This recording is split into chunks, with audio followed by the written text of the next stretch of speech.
I was standing in the parking lot of the Riverside Diner on Route 9 when the kid in the BMW called me a broke old bastard. It was a Tuesday morning, October 17th, 2023, just after 8. I'd pulled my '94 Silverado into what used to be my father's spot, back corner, under the oak tree. And this kid, maybe 30, in a charcoal suit that cost more than my truck, was leaning against his car talking loud into his phone. "Yeah, the old man's here again," he said, looking right at me.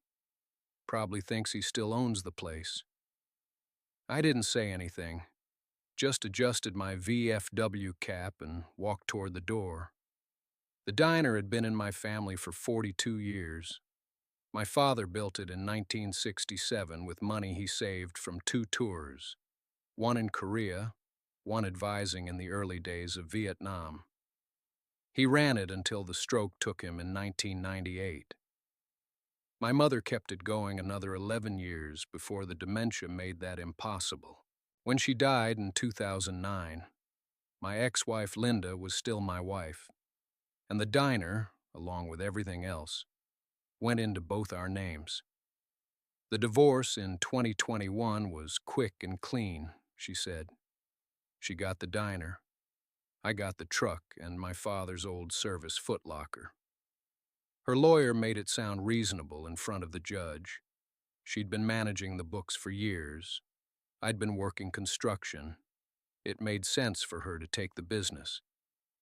I signed because I was tired, because my daughter wasn't speaking to me anyway, because after 31 years of marriage, I didn't have the fight left in me. Linda sold it 4 months later to a development group out of Philadelphia for $340,000. I found out from a guy at the hardware store.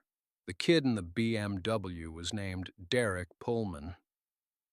I knew because I'd looked him up after the first time I saw him here, 3 weeks ago, walking the property with a clipboard and a woman in heels who kept taking pictures.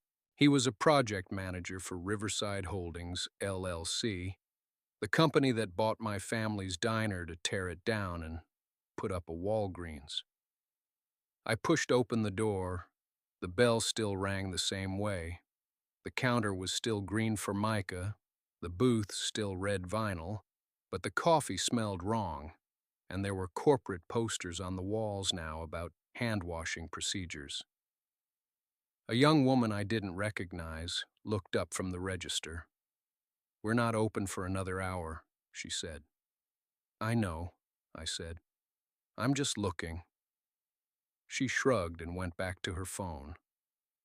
I walked to the back corner booth, the one where my father used to sit every morning at 0600 with his coffee and his newspaper, and I ran my hand along the edge of the table. There was a cigarette burn there from 1972. I was 12. I remembered watching him put it there by accident, watching him curse quietly, watching him leave it because, he said, it proved the table was real. I stood there for maybe 2 minutes. The woman at the register glanced up once, then back down. I could see the kitchen through the pass-through window. New equipment. Stainless steel where there used to be cast iron. A microwave where the old Garland range had been. My father would have walked out. I turned and left without saying anything. Outside, the sun was higher now and the parking lot was starting to fill. I sat in the truck for a while, engine off, watching people go in and out. Families, couples. Nobody who remembered what it used to be. Nobody who knew that my grandfather opened that place in 1947 with money he saved working the docks in Baltimore. That my father ran it for 38 years. That I grew up in that kitchen learning to crack eggs one-handed and flip pancakes without a spatula.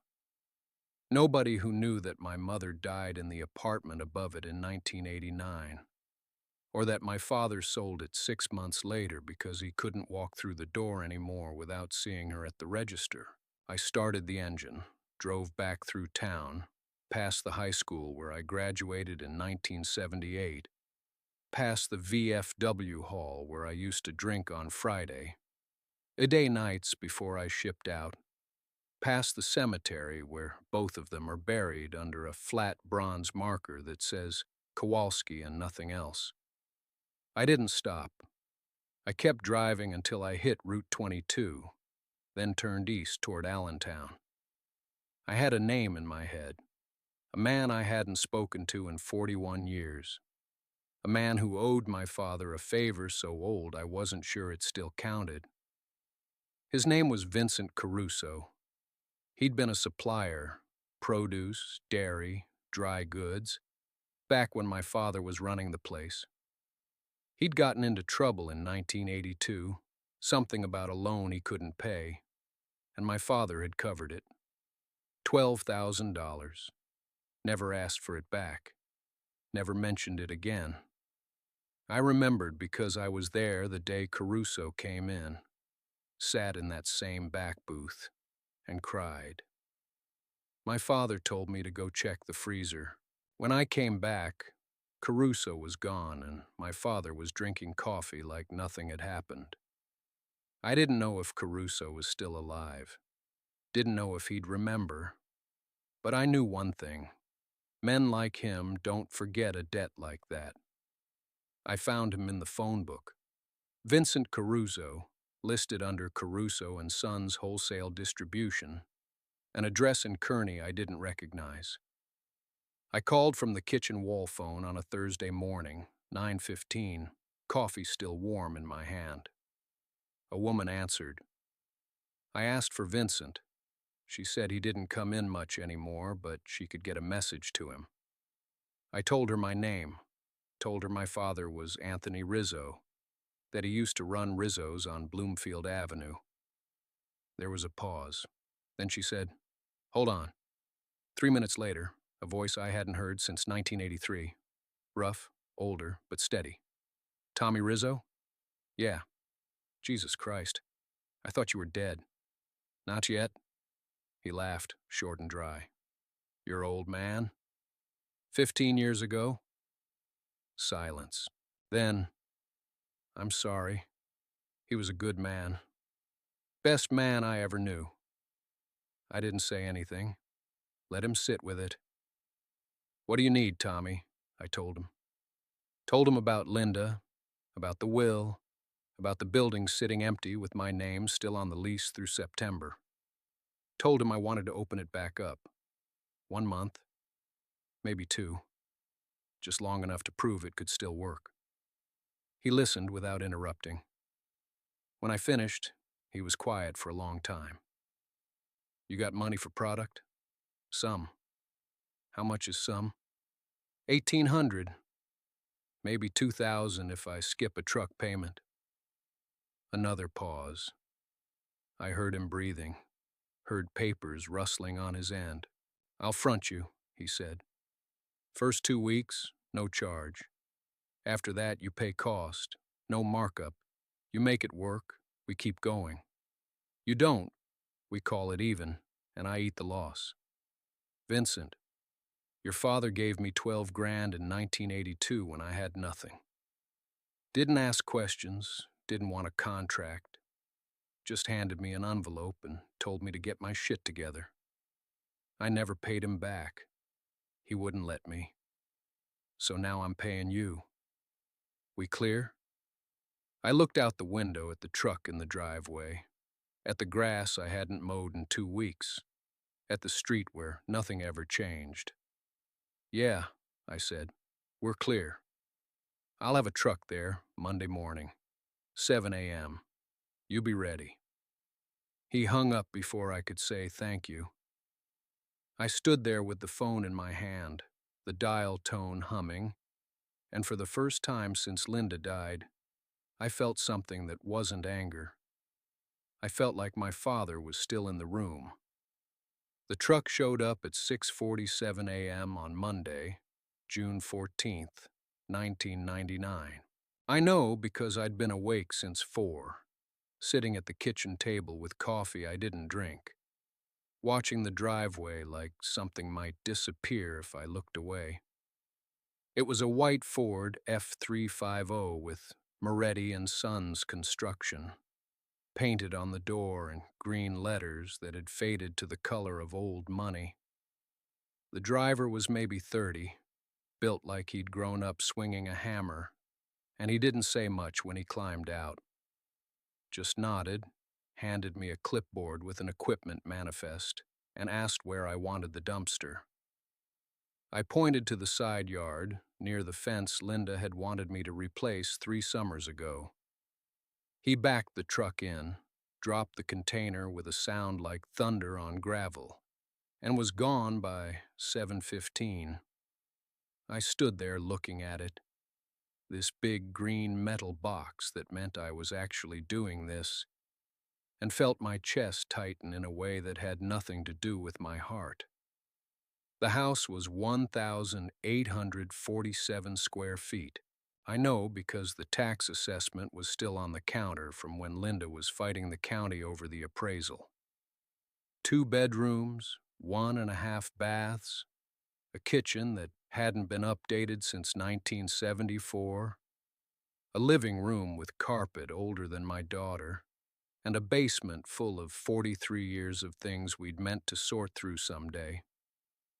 I started in the bedroom. Not ours. I couldn't do that yet. But the guest room that had been my father's office before the stroke. And then just a place where we piled things we didn't know what to do with. There were boxes of his files, tax returns going back to 1956, receipts from the restaurant, suppliers, payroll, repairs, bundled with rubber bands that crumbled when I touched them. A ledger from 1961 with his handwriting, every entry in blue ink, every column balanced to the penny. I sat on the floor with it open in my lap and realized I was looking at the year he bought the building. March 12th, 1961. Down payment, First National, $8,500. April 3rd. Stove repair, Acme Restaurant Supply, $340. June 22nd. Payroll, Maria, Vincent, Angelo, $287. I ran my finger down the page and saw my mother's name, saw Vincent's, saw men I'd eaten dinner with as a kid, men who were dead now, or gone, or sitting in houses like this one, waiting. I put the ledger in a cardboard box I marked Keep and kept going. By noon, I'd filled the dumpster a quarter of the way with garbage bags, broken furniture, a vacuum cleaner from 1983, and a water heater my father had replaced in the garage and never hauled away. By 3 o'clock, my back was done, and I was standing in the kitchen, staring at the wall phone, thinking about the one call I hadn't made yet. I pulled the phone book from the drawer under the counter, the same drawer where my mother used to keep the takeout menus and the coupons she'd clipped from the Sunday paper. The book was from 2003, the last year they printed them in Allegheny County before everything went online.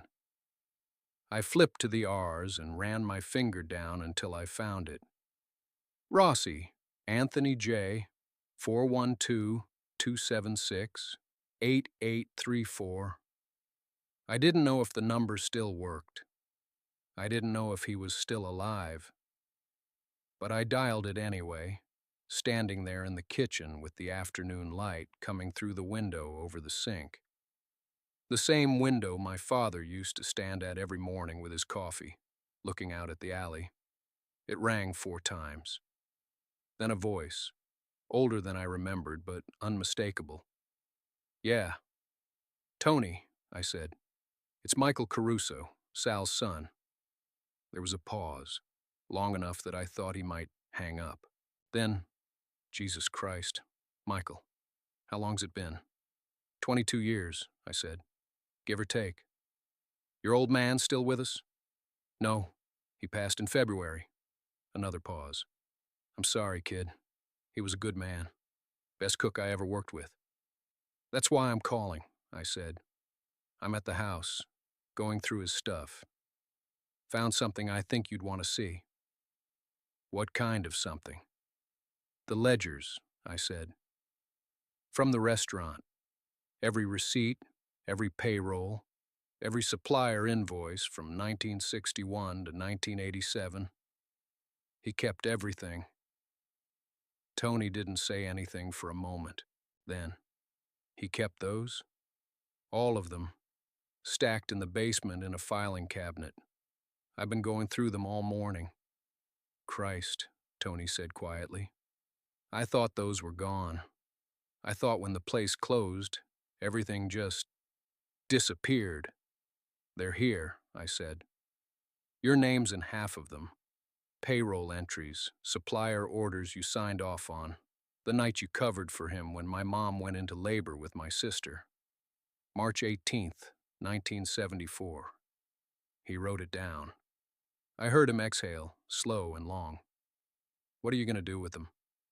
I don't know yet, I said. But I wanted you to know they exist, in case you wanted to come by. See them. When? Whenever you want. I'll come tomorrow, he said.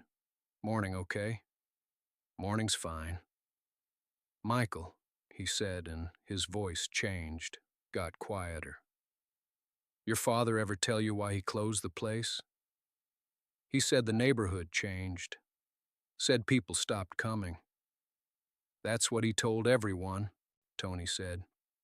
But that's not why. I didn't say anything. I waited. He closed it because your mother got sick, Tony said. And he wanted to be home. He could have kept it going. We were still making money. But he walked away so he could take care of her. Never said a word about it to anyone. Just locked the door one night and that was it. I looked down at the ledger on the counter, at my father's handwriting, small and careful, recording everything.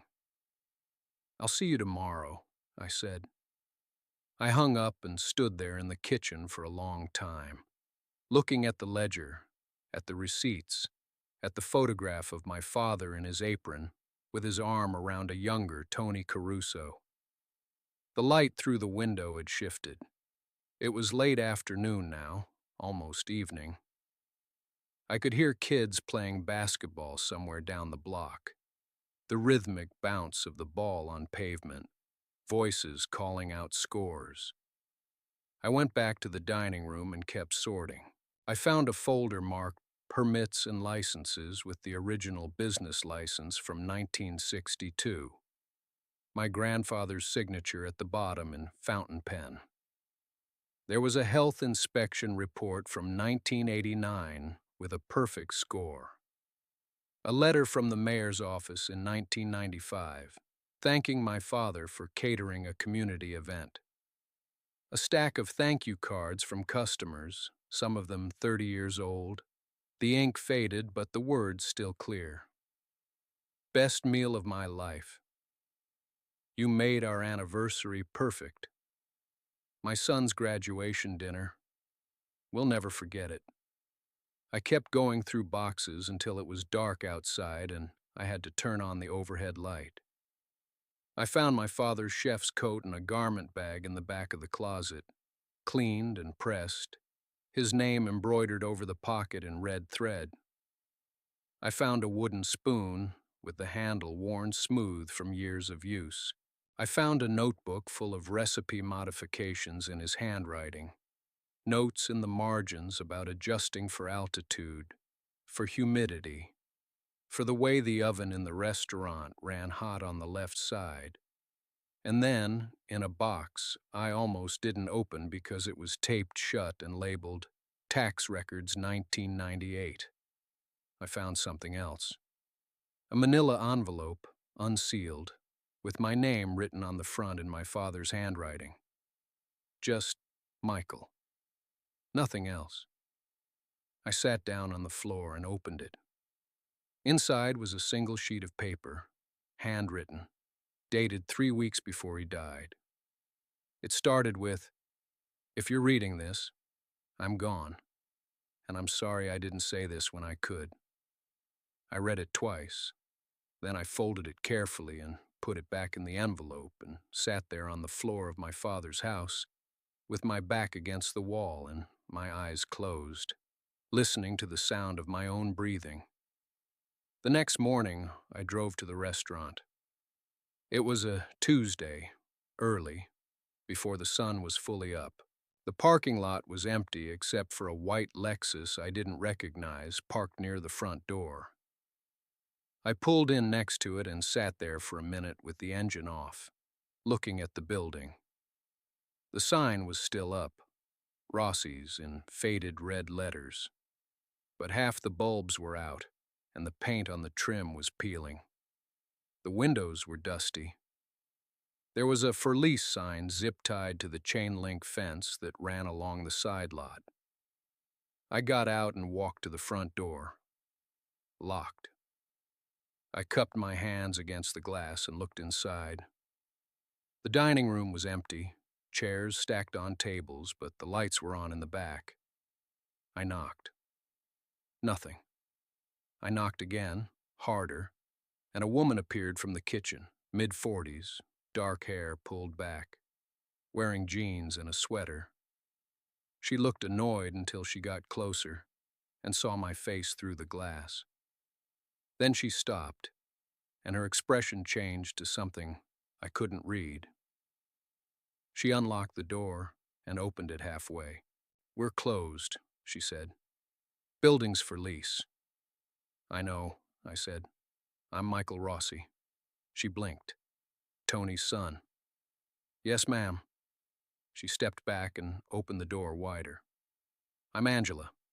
I worked here for your father. 15 years.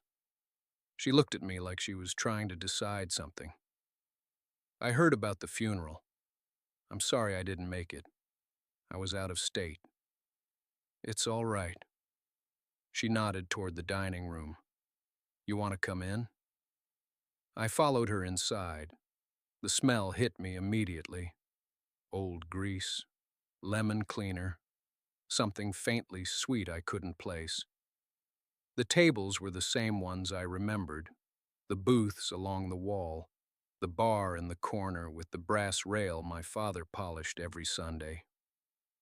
Angela walked to the kitchen and I followed. The equipment was still there. The range, the flat top, the walk-in cooler humming in the back. She leaned against the prep counter and crossed her arms. "You here to look around, or you here for something else?" I pulled the envelope from my jacket pocket and set it on the counter between us. "I found this yesterday, in his house." She looked at it but didn't touch it. "What's it say?"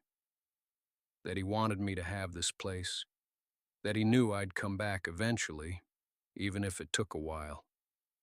I paused. "And that you'd know what to do if I did." Angela was quiet for a long moment. Then she reached under the counter and pulled out a set of keys on a ring with a small brass compass attached. She set them next to the envelope. "He gave me these 6 months ago," she said. "Told me to hold on to them. Said if his son ever showed up asking questions, I should give them to him and tell him the truth." "What truth?" She leaned forward, her voice dropping lower. "That he bought this place in 1987 with money he'd saved from 20 years of working double shifts at the mill. That he ran it himself until his knees gave out in 2003. That he kept it going another 15 years after that by hiring good people and treating them right. And that when your mother left and took you with her, he didn't fight it because he thought maybe you'd have a better life somewhere else." She pushed the keys closer to me. "He also said you'd probably think he didn't care, that you'd remember him as the man who let you go without a word. But the truth is, he wrote you letters every month for 10 years. Your mother sent them all back unopened. He kept them in a box under his bed. I felt something tighten in my chest. I didn't know. He didn't want you to. Said it wasn't your fault. And he wouldn't put that weight on you. Angela straightened up, crossing her arms. This place has been closed since he died. I've been paying the utilities out of my own pocket because he asked me to keep it ready. The lease is paid through the end of next year. Equipment's old, but it works. The walk-in still runs cold. There's about $8,000 in the business account he never touched, set aside for repairs or startup costs, whichever came first. She nodded toward the keys. He wanted you to have it, not because you earned it, not because you were here, but because he believed that someday you'd need a place to start over, and he wanted to make sure it was waiting. I picked up the keys. They were heavier than I expected. The brass compass was worn smooth, the needle still pointing north. What if I can't do this? I asked. What if I don't know how? Angela smiled, just a little. Then you learn, same way he did, same way anybody does.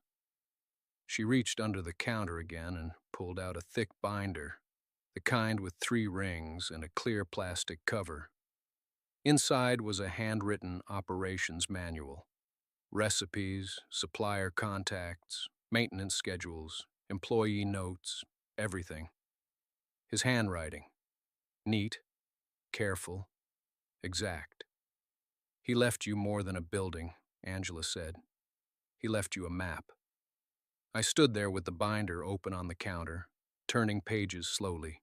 His handwriting filled every line. Ingredient ratios for the marinara, the exact temperature for proofing dough, notes on which suppliers delivered on Tuesdays, which ones you had to call a day ahead. There was a page titled Winter Menu, with a pencil sketch of a soup bowl in the margin. Another page listed every piece of equipment in the kitchen, when it was purchased, when it was last serviced. He'd even written down the name of the guy who fixed the walk-in cooler with a note. Honest, doesn't overcharge. I looked up at Angela. How long did it take him to put this together? Years, she said. He added to it every time he learned something new, every time he made a mistake and figured out how to fix it. She tapped the binder. That's not just recipes. That's 40 years of not giving up. I turned another page. There was a section called People, Names, Phone Numbers, Notes. Maria, best prep cook I ever had. Moved to Scranton, 2003. Call if you need help. Tommy Rizzo, delivers produce, family business, never shorted me once. Father Dominic, St. Anthony's, good man, sends people when they need work. He built a whole network, I said. He built a life, Angela corrected. And he wanted you to have it because he knew what it felt like to start with nothing. She closed the binder gently. You don't have to decide today, but the lease is paid through the end of the year. The utilities are current. The kitchen passes inspection. It's yours if you want it. I looked around the dining room again. The tables were clean. The floor was swept. Someone had left a stack of folded aprons on the bar. It didn't look abandoned. It looked like it was waiting. What would I even call it? I asked. Angela smiled. He had a suggestion for that, too. She reached into her jacket pocket and pulled out a small brass plaque, the kind you'd mount by the door. It was engraved with 2 words, second chances.